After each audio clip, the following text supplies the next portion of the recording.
Se você está ouvindo isso, é porque talvez já tenha passado por algo parecido, ou talvez esteja passando agora.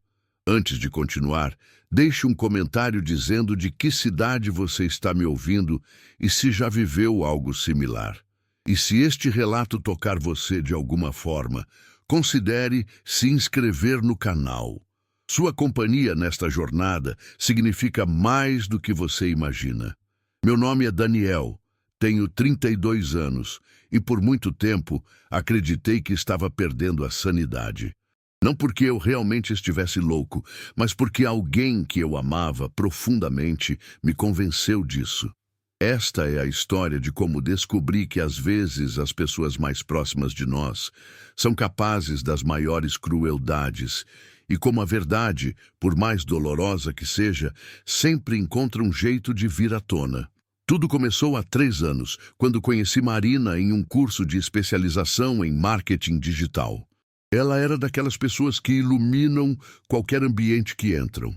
Sorriso fácil, inteligência afiada e uma capacidade impressionante de fazer qualquer um se sentir especial. Eu estava saindo de um relacionamento conturbado e ela apareceu como uma brisa fresca na minha vida. Os primeiros meses foram mágicos. Marina parecia genuinamente interessada em mim, nas minhas ideias, nos meus projetos. Eu trabalhava como freelancer na época, desenvolvendo campanhas para pequenas empresas, e ela sempre me incentivava, dizia que eu tinha potencial para muito mais. Foi ela quem me sugeriu que eu tentasse uma vaga em uma agência maior. Daniel, você é brilhante, mas está se subestimando, ela dizia, passando a mão no meu cabelo enquanto eu trabalhava até tarde no laptop. Você merece reconhecimento. Seguindo seu conselho, consegui uma posição numa agência de médio porte. O salário era bom, o ambiente parecia promissor e Marina estava radiante com minha conquista. Decidimos morar juntos após 6 meses de namoro. Tudo parecia estar se encaixando perfeitamente. Mas foi quando passamos a dividir o mesmo espaço que percebi as primeiras fissuras na nossa dinâmica. Marina tinha uma necessidade quase compulsiva de controlar nossa rotina. Inicialmente, interpretei isso como cuidado. Ela organizava nossa agenda social, escolhia os programas de fim de semana, decidia o que comeríamos. Você trabalha tanto, meu amor. Deixa que eu cuido dessas coisas, ela dizia. E eu, ingênuo, achava romântico. O primeiro sinal de alarme veio de forma sutil. Eu estava trabalhando em uma campanha particularmente complexa para um cliente novo e havia ficado até tarde no escritório 3 noites seguidas. Quando cheguei em casa na terceira noite, Marina estava me esperando com uma expressão estranha. Você anda muito esquecido ultimamente, ela disse, sem nem me cumprimentar. Como assim? Você não lembra que hoje era o jantar com meus pais? Eu parei, tentando processar. Não tinha nenhuma lembrança desse compromisso. Chequei meu celular, minha agenda, nada. Marina, você tem certeza? Eu não lembro de marcarmos isso. Ela suspirou com aquela expressão de paciência forçada que eu começaria a conhecer muito bem. Daniel, nós conversamos sobre isso na segunda-feira. Você até disse que estava animado para conhecer meu pai melhor. Será que você não está trabalhando demais? Talvez devesse diminuir o ritmo. A dúvida começou a se instalar como uma semente venenosa na minha mente. Será que eu realmente havia esquecido? O trabalho andava puxado. Eu estava dormindo pouco. Talvez ela estivesse certa. Desculpe, amor. Você tem razão. Ando meio disperso mesmo. Ela sorriu, daquele jeito que costumava me derreter, e me abraçou. Não se preocupa. Eu remarquei para sábado. Mas talvez você devesse considerar fazer uma consulta médica. Esquecimento não é normal numa pessoa da sua idade. Essa sugestão ficou ecoando na minha cabeça pelos dias seguintes, e foi só o começo. Na semana seguinte, Marina me confrontou sobre uma conversa que ela alegava termos tido sobre mudar de apartamento. Segundo ela, eu havia concordado em procurarmos um lugar maior, mais caro, que combinasse melhor com nossa ascensão profissional. Novamente, eu não tinha nenhuma lembrança disso. Você disse que queria impressionar seus colegas da agência, lembra? Que era importante ter um endereço mais sofisticado. Eu nunca havia dito isso. Nunca. Mas ela falava com tanta convicção, fornecia tantos detalhes, que comecei a questionar minha própria memória. Marina, eu juro que não lembro dessa conversa. Daniel, isso está me preocupando. Primeiro o jantar com meus pais. Agora isso. Talvez você devesse realmente procurar um médico. A manipulação era tão sutil, tão bem orquestrada, que eu sequer percebia que estava sendo gaslighting. Marina tinha uma habilidade quase artística para plantar dúvidas na minha cabeça, sempre com a fachada de preocupação amorosa. As semanas se transformaram em meses e o padrão se intensificou.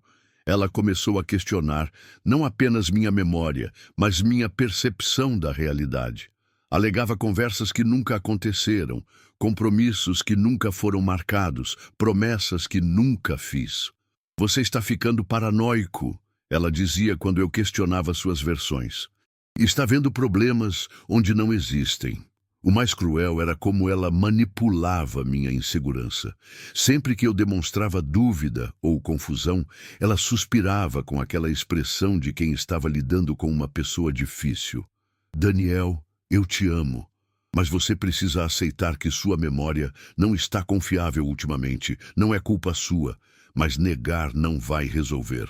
Comecei a anotar tudo. Cada conversa importante, cada compromisso, cada promessa. Mas Marina sempre encontrava uma forma de explicar as discrepâncias. Você anotou errado, ou você deve ter entendido mal, ou você estava cansado quando conversamos sobre isso. A pressão psicológica estava me destruindo. Eu comecei a questionar não apenas minha memória, mas minha sanidade como um todo. Será que eu estava realmente desenvolvendo algum problema neurológico? Será que o estresse do trabalho estava afetando minha mente de forma mais séria do que imaginava? Foi nesse período que minha performance profissional começou a declinar. A constante dúvida sobre minha própria percepção me deixava inseguro em reuniões, hesitante nas decisões, sempre me questionando se estava entendendo as coisas corretamente. Meu chefe, Roberto, notou a mudança. Daniel, você anda estranho ultimamente. Menos confiante, mais disperso. Está tudo bem? Como explicar que sua namorada estava sistematicamente destruindo sua confiança na própria mente? Só uma fase, Roberto. Vai passar. Mas não passava. A cada dia, Marina encontrava novas formas de questionar minha percepção. Ela começou a envolver terceiros na narrativa. Pergunta para a Ana do trabalho. Ela estava presente quando você disse que queria mudar de carreira. Ou liga para seu irmão. Ele lembra da conversa que tivemos sobre viajarmos para a Europa no final do ano. Quando eu checava essas alegações, sempre descobria que as pessoas mencionadas ou não estavam presentes nas supostas conversas, ou não tinham nenhuma lembrança dos fatos. Mas Marina sempre tinha uma explicação. A Ana deve ter se esquecido, ela anda muito ocupada. Ou, seu irmão nunca presta atenção mesmo, você sabe como ele é. O isolamento foi outro componente cruel da estratégia dela. Gradualmente, Marina começou a me afastar dos meus amigos e familiares, sempre com justificativas aparentemente razoáveis. Seus amigos são meio imaturos, não acham? Talvez seja a hora de você conviver com pessoas mais alinhadas com seus objetivos. Ela dizia sobre meu círculo social, sobre minha família. Sua mãe sempre te trata como se você ainda fosse criança. Não é saudável para um homem da sua idade depender tanto da opinião dela. Lentamente, meu círculo social foi encolhendo. Marina se tornou minha principal fonte de validação e, simultaneamente, minha maior fonte de dúvida sobre mim mesmo. O ponto de virada começou a se desenhar quando consegui uma promoção no trabalho. Apesar de todas as dificuldades psicológicas que estava enfrentando, eu ainda era bom no que fazia. A criatividade e a capacidade analítica que sempre me definiram não haviam desaparecido completamente. Apenas estavam sendo constantemente questionadas. Roberto me chamou para uma conversa numa sexta-feira de março. Daniel, Quero te oferecer a posição de diretor criativo da conta Miller Associates. É um cliente grande, vai exigir dedicação, mas confio no seu potencial. Era a oportunidade que eu esperava há anos. Mesmo com toda a confusão mental que Marina havia plantado na minha cabeça, senti uma faísca do meu antigo eu se acendendo. Obrigado, Roberto. Aceito. Quando contei para Marina, esperava que ela ficasse feliz. Em vez disso, ela franziu o senho. Você tem certeza de que está preparado para essa responsabilidade, Daniel? Com os problemas de memória que você tem tido? Marina, é uma promoção. É o que sempre quisemos. O que você sempre quis. Ela corrigiu. Eu só me preocupo que você não consiga lidar com a pressão. E se você esquecer algo importante? E se fizer alguma confusão em uma reunião crucial? Era impressionante como ela conseguia transformar qualquer conquista minha em motivo de preocupação. Mas dessa vez, algo em mim resistiu. Eu vou conseguir, Marina. Preciso tentar. Ela suspirou com aquela expressão de quem está lidando com uma criança teimosa. Tudo bem, Daniel. Mas não diga que eu não avisei. A nova posição exigia que eu passasse mais tempo no escritório, participasse de mais reuniões, tivesse mais responsabilidades. Paradoxalmente, isso acabou sendo minha salvação. Longe da influência constante de Marina, minha mente começou a se acalmar. Eu conseguia pensar com mais clareza, tomar decisões com mais confiança. Foi durante esse período que comecei a notar inconsistências mais óbvias no comportamento dela. Marina alegava ter tido conversas comigo sobre assuntos que eu sabia, com absoluta certeza, que nunca havíamos discutido. Conversas sobre pessoas do meu trabalho que ela nunca havia conhecido, sobre projetos dos quais ela não poderia ter conhecimento. Uma dessas situações me marcou profundamente. Marina afirmou que eu havia contado para ela sobre um conflito específico com um colega chamado Fernando, fornecendo detalhes minuciosos sobre uma discussão que supostamente presenciei. O problema era que Fernando havia saído da empresa 2 meses antes de Marina e eu nos conhecermos. Era impossível que eu tivesse contado para ela sobre qualquer interação atual com ele. Quando confrontei Marina sobre isso, ela não hesitou. Você deve ter me contado sobre alguma situação antiga com ele e eu me confundi com as datas. Viu como sua memória anda prejudicando nossa comunicação? Você conta as coisas de forma tão confusa que até eu fico perdida. Mas dessa vez a explicação não colou. Eu sabia com absoluta certeza que nunca havia mencionado Fernando para ela. Era minha primeira evidência concreta de que Marina estava mentindo. Comecei a prestar mais atenção, a questionar mais, a confiar mais na minha própria percepção. E quanto mais eu observava, mais óbvio ficava o padrão de manipulação. Marina percebia minha resistência crescente e intensificou a estratégia. Ela começou a questionar não apenas minha memória, mas minha estabilidade mental de forma mais direta. Daniel, você anda muito agressivo ultimamente, muito defensivo. Talvez você devesse conversar com um psicólogo. Agressivo como? Do jeito que você me questiona, como se eu fosse sua inimiga. Isso não é normal em um relacionamento saudável. Era genial e perverso ao mesmo tempo. Ela transformava minha legítima desconfiança em sintoma de doença mental. O comportamento dela começou a extrapolar nossa relação privada.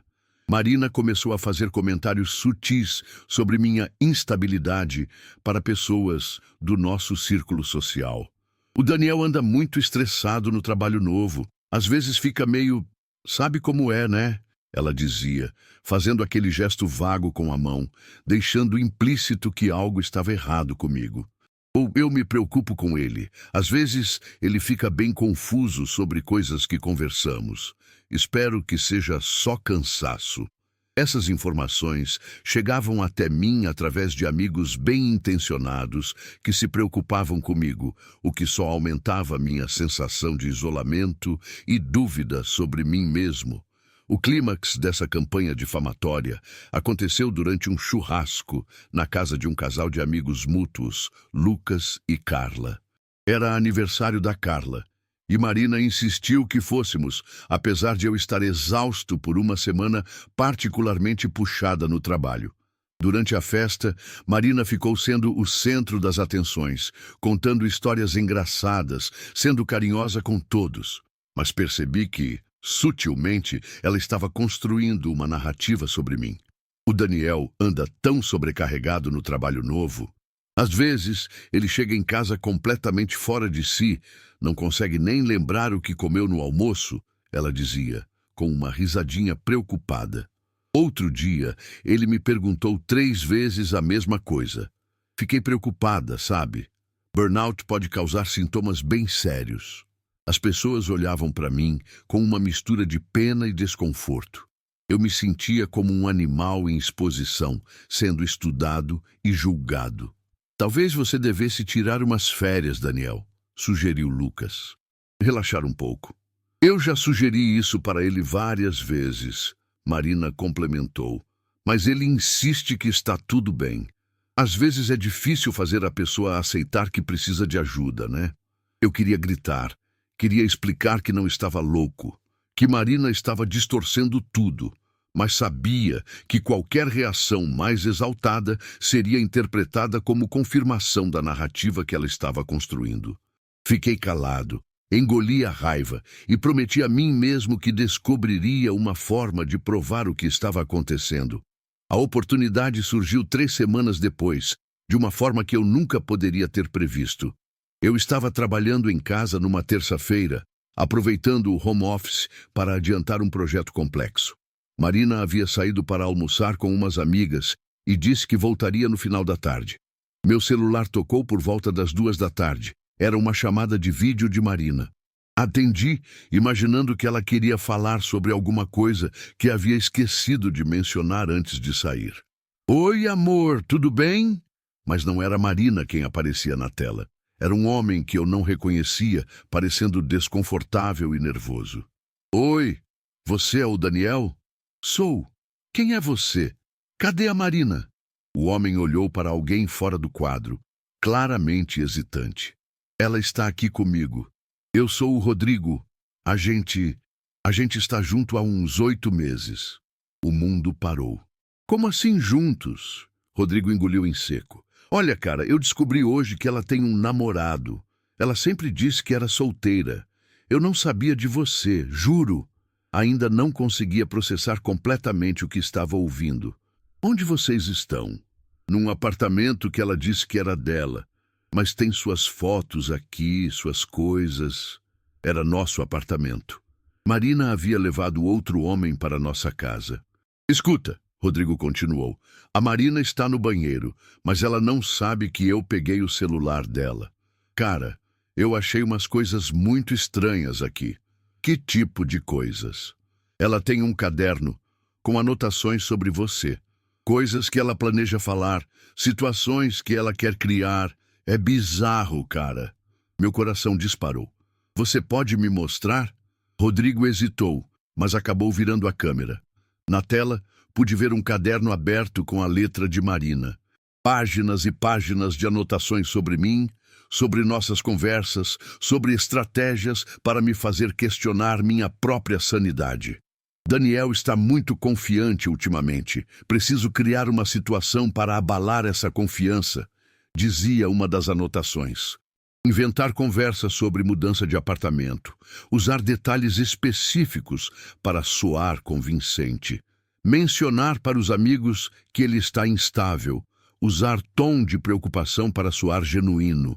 Era um manual detalhado de como destruir psicologicamente alguém. Cada manipulação, cada mentira, cada momento em que questionei minha própria sanidade estava meticulosamente planejado naquelas páginas.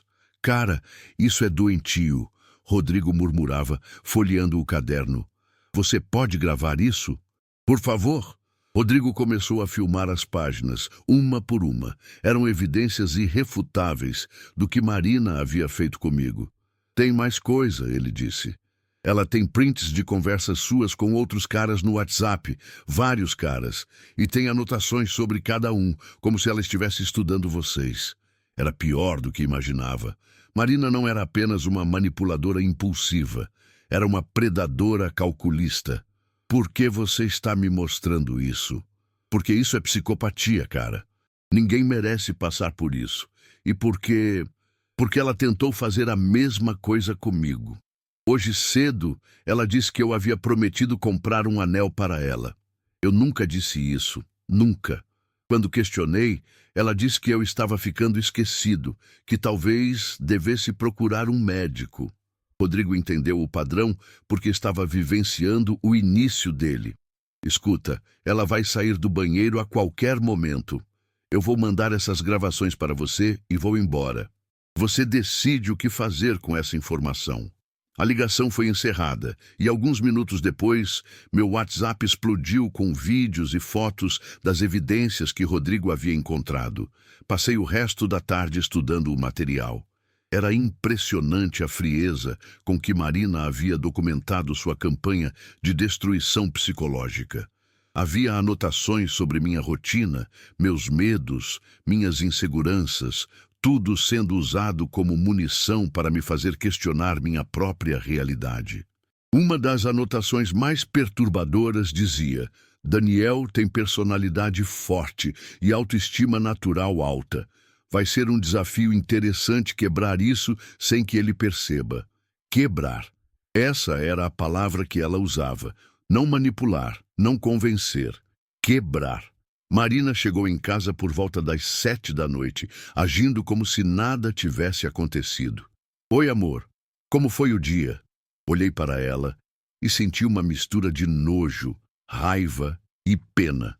Nojo pela crueldade calculista, raiva pelo tempo e energia mental que ela havia roubado de mim, e pena porque sabia que estava lidando com alguém profundamente doente.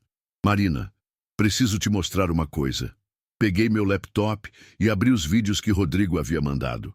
Conforme as imagens apareciam na tela, vi o rosto dela mudando. Primeiro confusão, depois compreensão e finalmente pânico. Daniel, eu posso explicar... Explicar o quê? Como você, sistematicamente, tentou me convencer de que eu estava louco? Como você documentou cada mentira, cada manipulação? Ela tentou pegar o laptop, mas eu me afastei. Você não entende. Eu não queria te machucar. Eu tenho problemas, Daniel. Eu preciso de ajuda. Você tem problemas, Marina, mas isso não justifica o que você fez. Isso é abuso psicológico. Isso é violência. Pela primeira vez, desde que a conhecia, Marina ficou completamente sem argumentos. Não tinha como negar, não tinha como inverter a situação, não tinha como me fazer questionar minha percepção. As evidências eram irrefutáveis. Por que, Marina? Por que fez isso comigo? Ela se sentou no sofá e por um momento pareceu genuinamente fragilizada. Porque você era forte demais, ela murmurou. Porque você tinha uma confiança que eu nunca tive. Porque sempre que eu estava com você, me sentia pequena. Então você decidiu me destruir? Eu queria que você dependesse de mim. Queria ser a única pessoa em quem você confiava. Era uma confissão assustadora. Marina havia tentado me isolar e me fazer questionar minha sanidade para ter controle total sobre mim. E os outros caras? O Rodrigo? Eles eram experimentos para testar se eu conseguia fazer de novo. A frieza dessa resposta me gelou. Naquela noite, Marina fez as malas e saiu de casa. Não tentou se defender mais. Não tentou me convencer de que podíamos superar isso. Talvez ela soubesse que havia perdido definitivamente o controle sobre minha percepção da realidade. Mas a história não acabou aí. Durante as semanas seguintes, comecei a receber mensagens de pessoas que Marina havia manipulado ao longo dos anos. Rodrigo, movido por culpa e indignação, havia compartilhado nossa história com alguns amigos e a notícia se espalhou. Um ex-namorado de Marina entrou em contato comigo através do Instagram. Cara, eu li sobre o que aconteceu com você. A mesma coisa aconteceu comigo há 2 anos. Ela me convenceu de que eu estava ficando paranoico, que precisava de medicação psiquiátrica. Outro rapaz me procurou com uma história similar. E outro. E outro. Marina havia repetido o mesmo padrão com pelo menos 6 homens diferentes nos últimos 5 anos. Cada um de nós achava que era caso isolado, que éramos fracos ou problemáticos. Na verdade, éramos vítimas de uma predadora emocional sistêmica.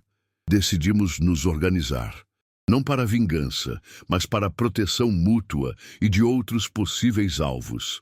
Criamos um grupo no WhatsApp onde compartilhávamos experiências e estratégias para lidar com o trauma do abuso psicológico. Foi através desse grupo que descobrimos que Marina havia criado perfis falsos em aplicativos de relacionamento, usando fotos antigas e identidades parcialmente fictícias. Ela continuava caçando novos alvos. Consultamos um advogado especializado em crimes psicológicos. Infelizmente, no Brasil, o gaslighting ainda não é tipificado como crime específico, mas o advogado nos orientou sobre como documentar futuras tentativas de contato e como nos protegermos legalmente. O mais importante, porém, foi o processo de recuperação emocional. Levei meses para confiar novamente na minha própria percepção. Mesmo com todas as evidências do que Marina havia feito, às vezes eu ainda questionava se minhas lembranças eram confiáveis, se minha versão dos fatos estava correta. Fiz terapia com uma psicóloga especializada em abuso emocional. Doutora Carolina me ajudou a entender que o que havia sofrido tinha nome e que não era culpa minha. Daniel, o gaslighting é uma forma de tortura psicológica. Ela me explicou. O objetivo é exatamente o que você viveu, fazer a vítima questionar sua própria sanidade para torná-la dependente do agressor. Mas como eu não percebi? Como deixei isso acontecer? Porque Marina é muito habilidosa no que faz. E porque você é uma pessoa empática, que confia nas pessoas próximas. Essas qualidades foram usadas contra você, mas elas não são defeitos. A terapia me ajudou a reconstruir minha autoestima e minha confiança na própria percepção. Aprendi a identificar red flags em relacionamentos, a valorizar minha intuição, a não desculpar comportamentos abusivos. Profissionalmente, minha vida decolou. Sem a constante pressão psicológica que Marina exercia sobre mim, minha criatividade floresceu novamente. A campanha que desenvolvi para Miller & Associates foi um sucesso estrondoso e recebi propostas para trabalhar em agências ainda maiores. Roberto notou a mudança. Daniel, não sei o que aconteceu com você nos últimos meses, mas você voltou a ser aquele profissional brilhante que eu sempre soube que poderia ser. Não contei para ele os detalhes do que havia acontecido. Mas sua observação me fez perceber o quanto Marina havia conseguido minar minha confiança profissional também. 1 ano depois do fim do relacionamento, recebi uma mensagem inesperada no LinkedIn. Era de uma mulher chamada Juliana. Oi, Daniel. Meu nome é Juliana. Não nos conhecemos pessoalmente, mas tenho uma história para compartilhar com você. Você conhece uma mulher chamada Marina Santos? Meu estômago se apertou. Era o nome completo de Marina. Juliana me contou que estava namorando Marina há alguns meses e que começara a questionar sua própria sanidade devido a conversas que nunca se lembrava de ter tido, compromissos que nunca se lembrava de ter marcado. Eu googlei o nome dela por instinto e encontrei alguns comentários vagos sobre comportamento manipulativo. Investiguei mais e cheguei até você. Sei que pode ser estranho, mas você poderia conversar comigo? Marcamos um café naquela mesma semana. Juliana era uma mulher inteligente, bem-sucedida, que trabalhava como arquiteta. Ver como ela estava confusa e insegura sobre sua própria percepção me trouxe de volta todas as lembranças ruins daquela época. Mostrei para ela as evidências que tinha guardado, contei minha história em detalhes, conectei ela com o grupo de apoio que havíamos criado. Meu Deus, ela murmurava, vendo as fotos do caderno de Marina. Ela está fazendo exatamente a mesma coisa comigo, exatamente as mesmas táticas. Juliana terminou o relacionamento com Marina no dia seguinte. Mas o mais importante foi que ela decidiu denunciar formalmente o comportamento de Marina para as autoridades. Com o depoimento de Juliana, somado aos testemunhos que eu e os outros ex-namorados havíamos documentado, conseguimos construir um caso sólido de padrão de abuso psicológico. O processo não resultou em prisão. Como eu disse, gaslighting ainda não é crime específico no Brasil. Mas Marina foi obrigada a fazer tratamento psicológico compulsório e ficou com uma restrição legal para não se aproximar de nenhuma das vítimas. Mais importante ainda, sua história se tornou um caso de estudo em algumas universidades que pesquisam abuso emocional. Nossa experiência coletiva está ajudando a educar profissionais de saúde mental e agentes da lei sobre como identificar e lidar com esse tipo de manipulação. Hoje, 2 anos depois, minha vida está completamente reconstruída. Profissionalmente, abri minha própria agência de marketing digital. A experiência com Marina, por mais traumática que tenha sido, me ensinou muito sobre psicologia humana, sobre manipulação e sobre comunicação.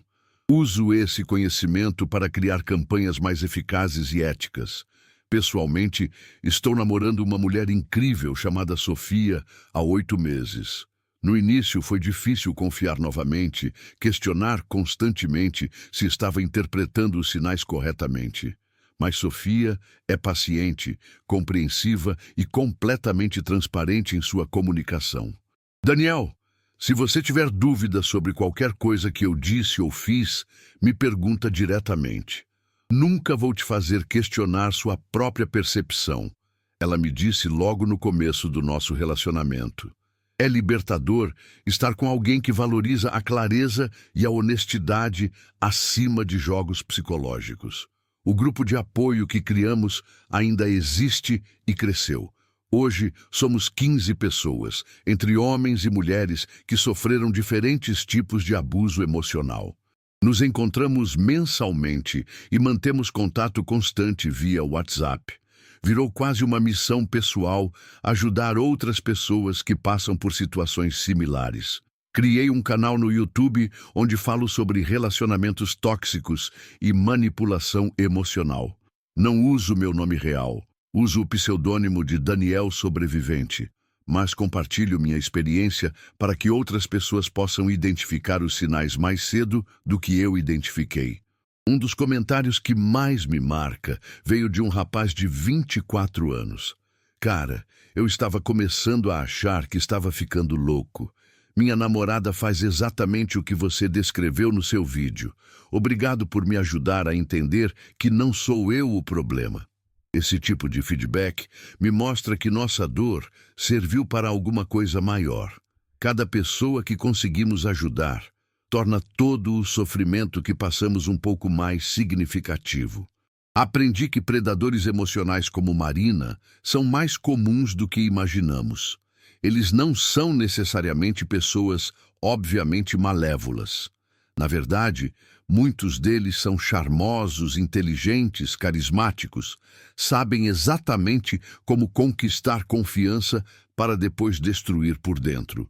Os sinais, olhando em retrospecto, estavam todos lá desde o início. A necessidade excessiva de controle disfarçada de cuidado, a tendência a isolar a vítima do círculo social, o questionamento constante da memória e percepção da vítima, a inversão de culpa quando confrontados, a habilidade de parecer a parte ferida quando questionados. Mas o mais importante que aprendi é que não importa quão inteligente ou bem-sucedido você seja, qualquer um pode ser vítima de manipulação psicológica. Não é questão de fraqueza, é questão de ter encontrado alguém especializado em explorar sua confiança e empatia.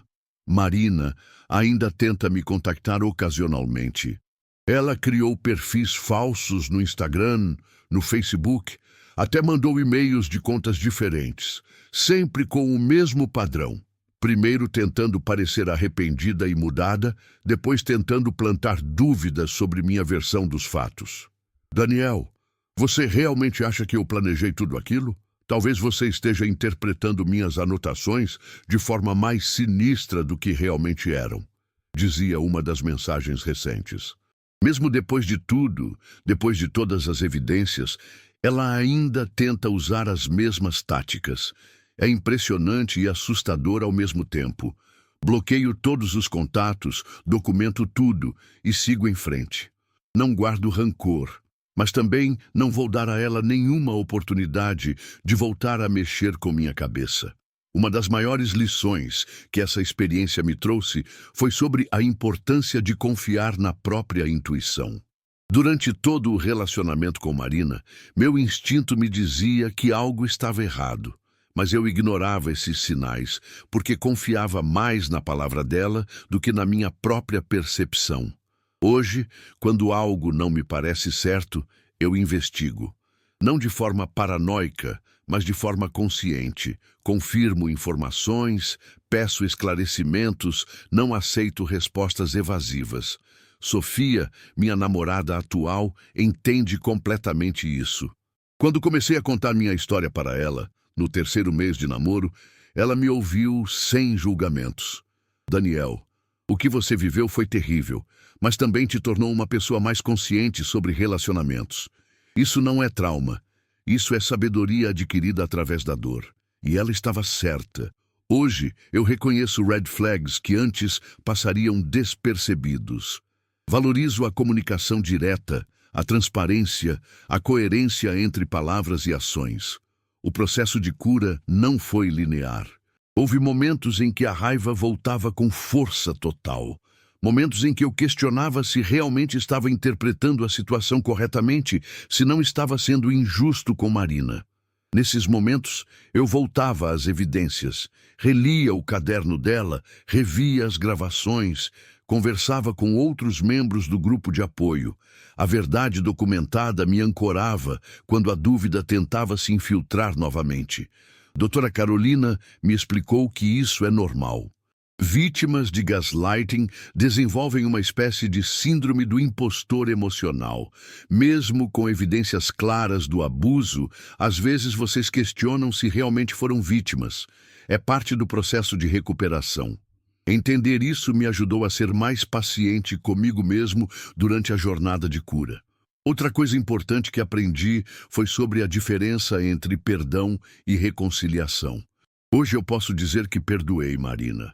Não no sentido de aceitar o que ela fez, mas no sentido de não carregar mais raiva constante em relação a ela. Entendo que ela provavelmente sofre de algum transtorno de personalidade, que pode ter sido vítima de abuso na própria infância, que talvez não tenha pleno controle sobre seus impulsos destrutivos. Mas perdoar não significa esquecer, não significa dar segundas chances. Não significa baixar a guarda. Marina fez escolhas conscientes e deliberadas de me machucar. As anotações no caderno provam que não foi impulso, foi planejamento. Ela sabia exatamente o que estava fazendo e os efeitos que isso teria na minha saúde mental. Perdoar foi importante para minha própria paz, mas manter distância foi crucial para minha segurança. A experiência também mudou minha perspectiva sobre masculinidade e vulnerabilidade. Como homem, foi difícil aceitar e falar sobre ter sido vítima de abuso emocional. Nossa sociedade ainda tem dificuldade de reconhecer homens como vítimas de manipulação psicológica. Quando comecei a contar minha história, algumas pessoas reagiram com ceticismo ou minimização. Cara, ela era só uma namorada manipulativa. Todo mundo já teve uma dessas, disse um conhecido quando compartilhei brevemente minha experiência. Esse tipo de reação me mostrou como é importante falar abertamente sobre abuso emocional contra homens. Não é coisa de mulherzinha questionar a própria sanidade quando alguém sistematicamente distorce sua percepção da realidade. É uma resposta humana normal a uma situação anormal. O canal no YouTube cresceu organicamente. Hoje tenho quase 50 mil inscritos, a maioria pessoas que passaram por experiências similares ou que querem aprender a identificar relacionamentos tóxicos. Colaboro ocasionalmente com psicólogos e outros profissionais de saúde mental em lives e workshops sobre manipulação emocional. Minha experiência como vítima, combinada com o conhecimento técnico que adquiri estudando o assunto, oferece uma perspectiva única. Um dos vídeos que mais repercutiu foi intitulado 10 frases que manipuladores emocionais usam. Baseei o conteúdo nas táticas específicas que Marina usou comigo e que outros membros do grupo de apoio relataram ter vivido. Você está sendo paranoico. Isso nunca aconteceu. Você está inventando. Você não lembra porque estava cansado, estressado, distraído. Todo mundo já notou que você anda estranho ultimamente. Eu só me preocupo com você. Você está exagerando, não foi bem assim. Você é muito sensível. Eu nunca disse isso. Você entendeu errado.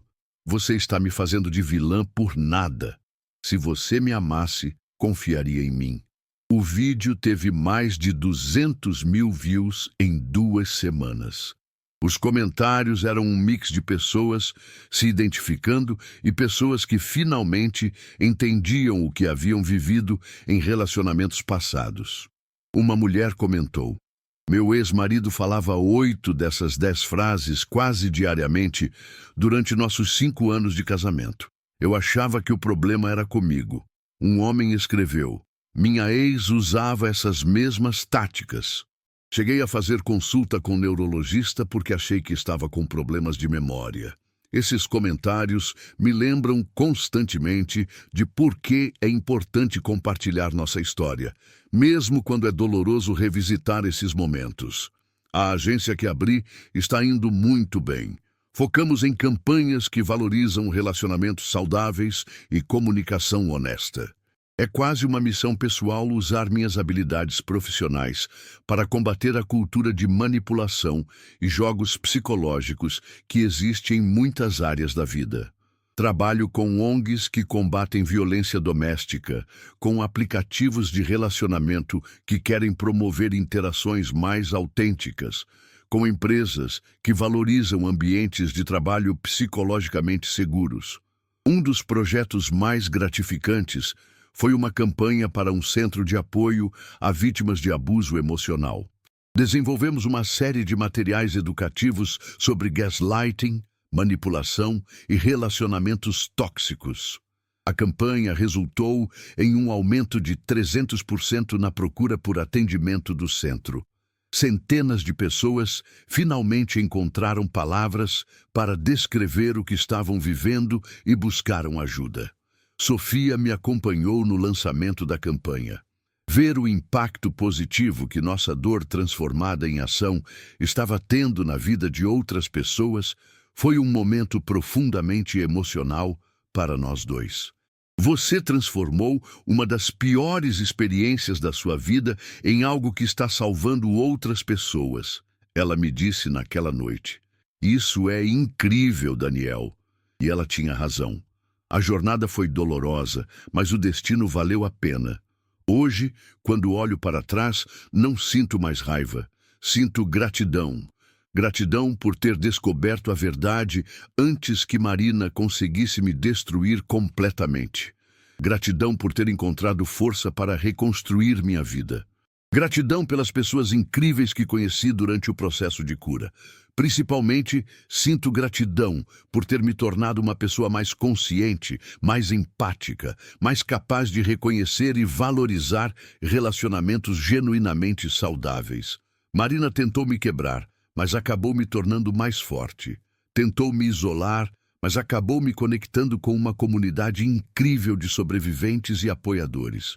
Tentou me fazer questionar minha sanidade, mas acabou me ensinando a confiar mais profundamente na minha própria percepção. A ironia final é que Marina, tentando me diminuir, acabou me preparando para viver relacionamentos muito mais autênticos e satisfatórios do que eu jamais havia experimentado. Com Sofia, não há jogos, não há manipulação, não há tentativas de controle. Há comunicação direta, respeito mútuo, apoio genuíno. Há amor baseado em admiração real, não em dependência fabricada. É assim que relacionamentos saudáveis devem ser. Dois indivíduos completos escolhendo estar juntos, não duas metades tentando se completar através de controle e manipulação. Se você está ouvindo esta história e reconhecendo padrões similares na sua própria vida, quero que saiba, você não está louco.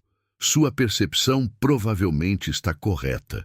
Confie no seu instinto. E se você é alguém que já passou por isso e está em processo de cura, saiba que é possível reconstruir. É possível voltar a confiar.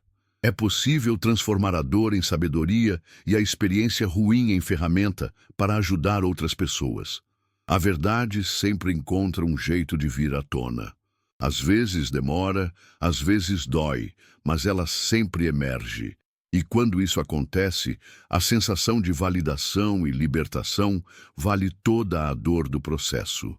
Marina tentou reescrever minha história, mas no final das contas, apenas me ensinou a escrever uma versão muito melhor. E essa é a verdadeira vitória. Não apenas ter sobrevivido, mas ter prosperado. Não apenas ter escapado da manipulação, mas ter aprendido a reconhecer e criar relacionamentos genuinamente saudáveis. Hoje, minha vida é exatamente o que deveria ser.